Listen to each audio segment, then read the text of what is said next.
Vlad won the survivor pool, of course. Like taking candy from a baby. Ooh, I wish I had some candy.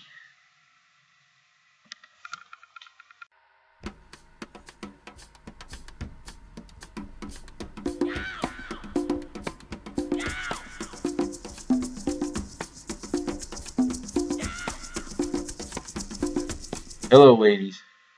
How'd you do last week? Let's find out, shall we? Noonan. It is not possible for this team to be this bad. Andrew Luck being injured doesn't help, but when you have guys like Odell, AJ, Calvin, it's hard to put Tavon in the starting lineup, even if he is your best receiver. Well, at least he scored the most points. Fewest points in the league with that cast of characters. I'm sure he's just as eager for that to end as the rest of us are eager for it to continue. Their whole roster wouldn't have beaten Carm's starters this week, though.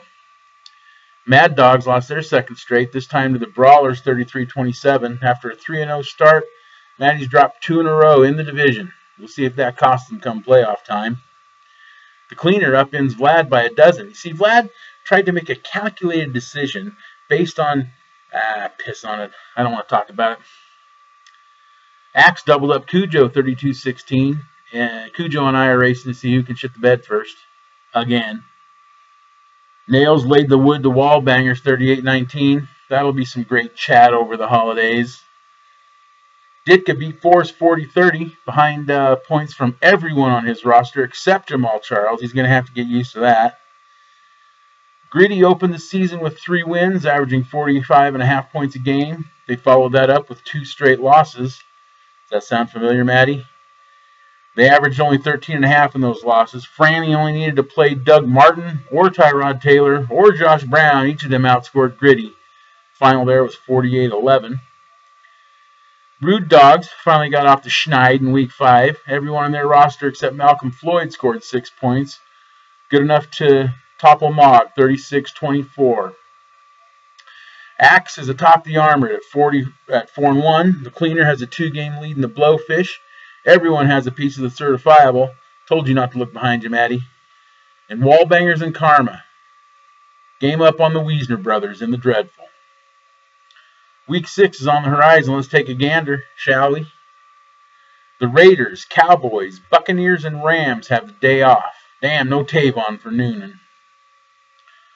Force Majeure versus Nails. In a key certifiable clash, old habits die hard. Force -2. Rude Dogs versus Gritty. It's time for Rude Dogs to go on a roll. I think they're more likely to get rolled. Gritty -5. Ditka versus Mad Dogs. I really want to believe in Ditka. I really, really do. Maddie -3. Vlad versus Cujo. After extensive analysis of the pertinent metrics, the only logical choice is Vlad in the pick'em. Wallbangers versus Mog. Another pick'em. You never know which one of these teams is going to show up. Take Mog. The Cleaner versus Noonan. One might be tempted to take Noonan in an upset special here. That would be a serious mistake. Cleaner -3. The Brawlers versus Bad Karma. I think Eli runs roughshod on the Eagles Monday night. Karma -4. Franny versus Stealth Axe. Both of these teams score one week, not the next. I'm flipping a coin. Stealth Axe. There are 8 of us in the mix for the NFL Pick'em, and 8 owners who said, screw you, I don't have nothing to prove. Ditka Express leads the NFL pool Pick'em after 5 weeks. Axe trails by 1, and Vlad is 3 behind. Cujo's down 14 after missing a week, but still in it with plenty of picks to go. Axe leads a hotly contested WFL Pick'em pool by a pair over Karma. That pool is still up for grabs as well. I'll reset the Survivor pool next week, and we'll start from scratch. 2 misses allowed. Ditka said he tried to put in a pick, and it wouldn't take it. It's a poor excuse. If there's anything you can't do, you immediately get a hold of the commissioner. And I will make it happen if it's happenable, which that is. All right, ladies, enjoy the games this week. I'll be back next week to tell you about last week, this week, some week.